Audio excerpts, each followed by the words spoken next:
All right, let's talk about one of the titans of the industry when it comes to animatronics and puppetry. And that man is named Stan Winston. Stan was a pioneer and an industry icon of sculpture, animatronics, puppetry, makeup artistry, and film direction. If you are a fan of cinema, especially sci-fi or fantasy, you're going to want to know who Stan Winston was. He received 10 Academy Award nominations, won 4.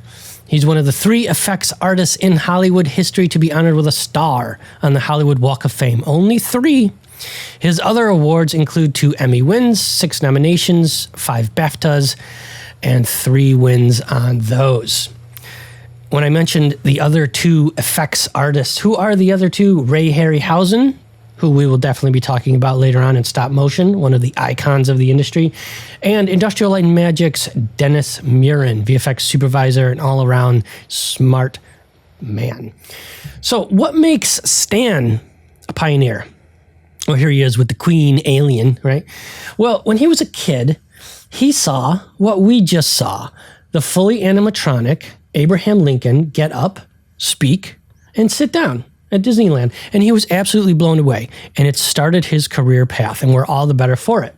After being further influenced by Jim Henson, who you might know as the creator of the Muppets, Stan Winston led the industry in embracing the hybrid approach, which is combining robotics, digital enhanced makeup, sophisticated puppetry, and CGI, and to create fantasy characters that defied the imagination. Throughout cinematic history, makeup artists, sadly enough, were just considered technicians. And they received no screen credit and very little respect. And it doesn't make any sense, because where would James Whale's 1931 Frankenstein be without the incredible makeup artists that created his iconic look, right? So where would the Wolfman be if he didn't have makeup artists, prosthetic artists, to create these indelible icons of cinema? Planet of the Apes, Phantom of the Opera, Edward Scissorhands, The Grinch, Beetlejuice, Nosferatu, The Penguin, Hellboy, even Spock, right? Those aren't his real ears. Darth Maul, right? The Mummy, The Joker, Bride of Frankenstein, even Voldemort, right? So where would they be if it wasn't for these incredible artists to create the look of them? So Stan fought for not just the right for screen credit, but the bigger picture of that these were not merely technicians, but creative and innovative artists bringing the impossible to life and to the screen. In fact, he was so instrumental in this push that for respect for his craft, that he was responsible for the permanent creation of the Academy Award for Makeup. And this award actually came about in 1981. In that year, he was nominated for his work on a 1981 movie called Heart Beeps with Andy Kaufman and Bernadette Peters. And fortunately, he lost the award that he was so instrumental in creating to his good friend Rick Baker for a movie called An American Werewolf in London. You know, one thing leads to another, and this is a kind of a quick little journey of Stan's life, and it's a wonderful example of a stepping stone career of what one thing can lead to others, and thinking, well, this isn't what I want to do. This is what I want, where I want to be. But you never know what leads to another. Nobody starts at the top. Stan credits his later award-winning work to a clear progression of what job led to another, so forth and so on. And in fact, Stan's first gig was on a very little-known TV movie called W.C. Fields and Me, with an actor named Rod Steiger, who became a lifelong friend. You may know Rob Steiger if you are a fan of cinema or Elia Kazan movies. Here is Rob Steiger in On the Waterfront with Marlon Brando. They're doing the famous speech, "I could have been a contender." These are famous, wonderful scenes. In the car with Marlon Brando. And Rod, of course, is the other guy. In the Heat of the Night, also Watershed, fantastic civil rights movie. There he is, right there, playing the racist cop in the classic movie. He is not Archie Bunker. A lot of people look at him and say, "Isn't that Archie Bunker?" No, it's not Archie Bunker. But putting fake noses on people who were playing W.C. Fields led to 1997's TV movie Dracula's Dog. Okay, and here is the dog, and they took the fangs and they super glued the fangs to his lips and they stuffed contacts into his eyeballs. And no, I'm kidding. They didn't do any of that. No, that's terrible to do to a dog. Didn't do any of that. And then, of course, along came Roots. And aging people on Roots in 1977 led to Michael Jackson's Scarecrow and others in The Wiz. So he was actually considered the kind of go-to guy for putting makeup and aging on people.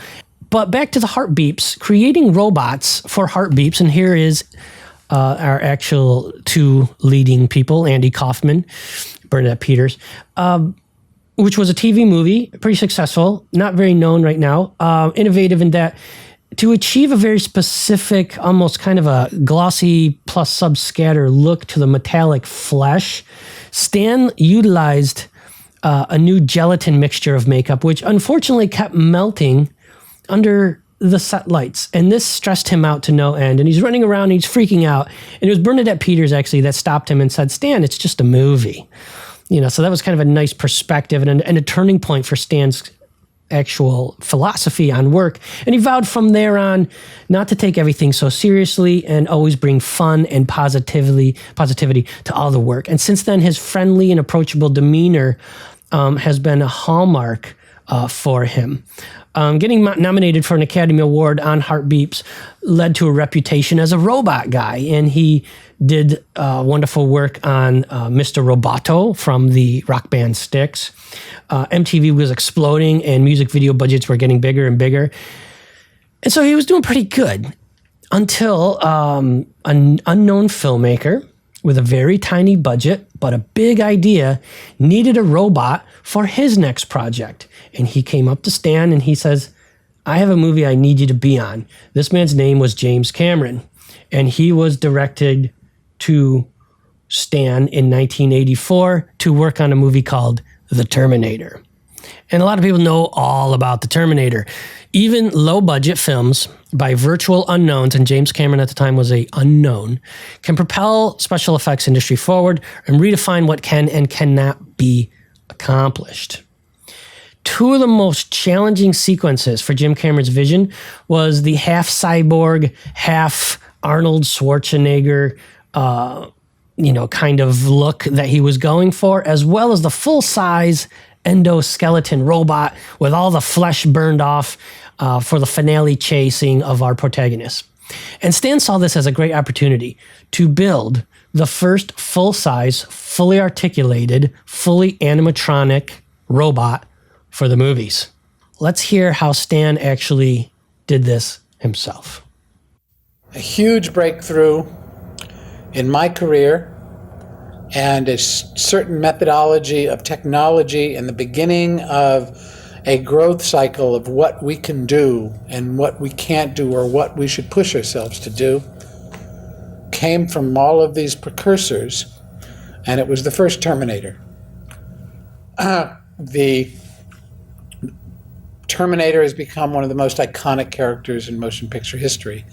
That chrome skull, that chrome robot that we all have come to love. And based on what it was initially a painting that Jim Cameron had brought to me. Jim Cameron happens to be a brilliant artist. He had this character in his mind before he even wrote the script. But this endoskeleton was painted by Jim Cameron and gave me the script, and I read the first Terminator, and I said, "This is fantastic." He initially had come to me to create the makeup effects for the Terminator. the torn skin, to see the metal underneath the torn skin, the prosthetics that we would have to use to create the Terminator, the live actor Terminator losing his skin.